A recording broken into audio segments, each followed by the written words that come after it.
there has to be a collective call for a ceasefire. And I know that some who are against the ceasefire argue that it will help Hamas. However, I feel that in that argument, they are inherently dismissing the death, in fact, even endorsing and justifying the death of thousands of civilians.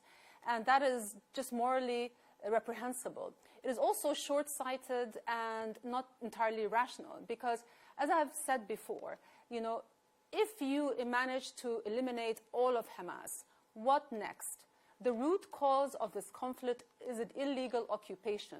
It is routine human rights abuses, illegal settlements, disregard to UN resolutions and international law. If we do not address these root causes, then you can kill the combatant, but you cannot kill the cause. So on the rubble of these destroyed buildings will emerge another group more determined and more motivated to do what Hamas did. So I think Israel needs to once and for all realize that if it wants its security, the surest route is through peace.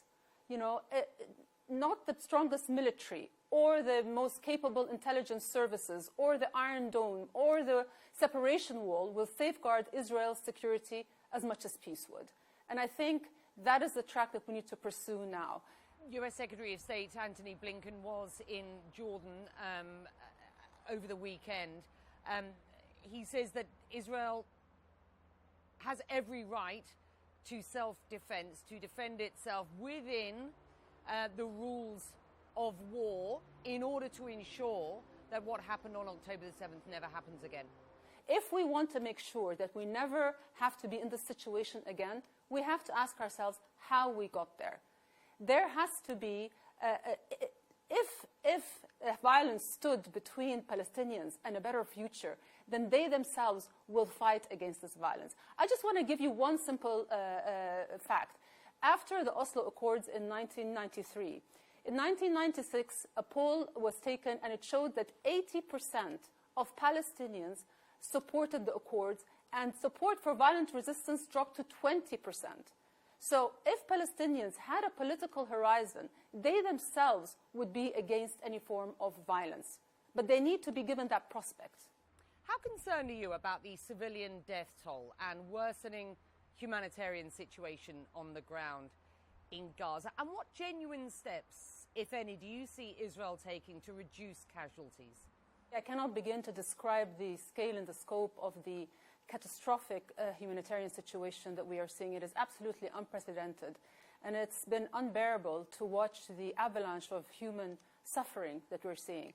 Almost 10,000 deaths, almost half of them are children. And if you just put that in perspective, over the last 4 weeks in Gaza, 8 times more children were killed than in the 20 months of the Ukraine war. UNICEF has called Gaza a graveyard for children. And, these are not just numbers. Each one of these children was somebody's everything. There's an acronym in Gaza, WCNSF, Wounded Child with No Surviving Family. That's an acronym that should never exist, but it does exist in Gaza. I think the world is just screaming how many more people have to die before our global conscience awakes?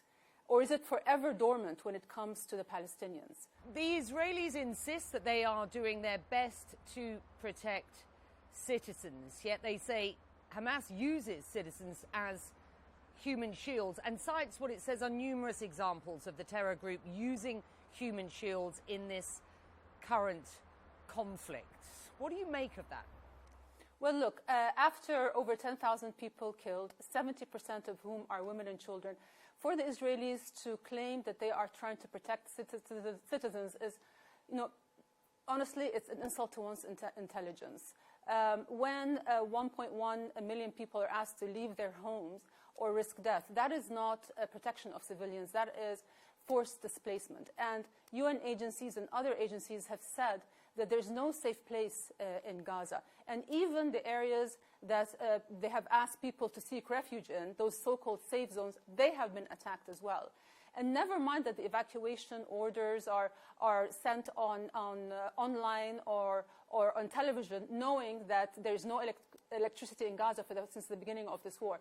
These evacuation orders, I do not believe, are for the benefit of the Gaza civilians. They are not the target audience. The rest of the world is. It is Israel's attempt to try to legitimize their actions. And when it comes to human shields, I think we need to defer to international law. Of course, the use of human shields is criminal. But even if one side puts a civilian in harm's way, that civilian is still entitled to full protection under international humanitarian law. That is the global standard, and no nation is exempt. So before firing any bullet, before dropping any bomb, it is the responsibility of the nation to weigh the risk to civilian life. And if that risk is disproportionate to the military target, then it is deemed unlawful. And frankly, I find it really outrageous when Israeli officials audaciously dismiss Palestinian casualties as human shields. In a place like Jabalia, which is one of the most crowded corners of Gaza, Gaza being one of the most densely populated spots on Earth, civilian death is not incidental, it is not accidental, it is a foregone conclusion, and that makes it a war crime. Queen Rania, we are seeing a significant rise in anti-Semitism in the US, particularly on college campuses. We've also seen a significant rise in Islamophobia and attacks on Muslim students. As hate and fear grows, how worried are you, and what can or should be done to bring that temperature down right now? I want to absolutely and wholeheartedly condemn anti-Semitism and Islamophobia. It's never okay, it's never justified to attack somebody based on their political beliefs. But I also want to remind everyone that Israel does not represent all the Jewish people around the world. Israel is a state, and it alone is responsible for its own crimes. Jewish people around the world, many of them are appalled by what they're seeing. And, like you said, Islamophobia is the other side of the same disease. And we, Muslims, we have to be the first to condemn anti-Semitism. We have had a long history of peaceful coexistence. So this is not about religion, it is about politics. And what we've seen in recent years is the charge of anti-Semitism being weaponized in order to silence any criticism of Israel. So defenders or supporters of Israel who cannot defend Israel's actions or conduct, they revert to shutting the conversation down by equating criticism of Israel with anti-Semitism. Let me be very, very clear. Being pro-Palestinian is not being anti-Semitic. Being pro-Palestinian does not mean you're pro-Hamas or pro-terrorism. I think Israel deserves more from its allies than just unequivocal support. I think it deserves some uncomfortable truths, because if you are a real friend, you support your friend when they're right, but you also tell them when they've crossed the line.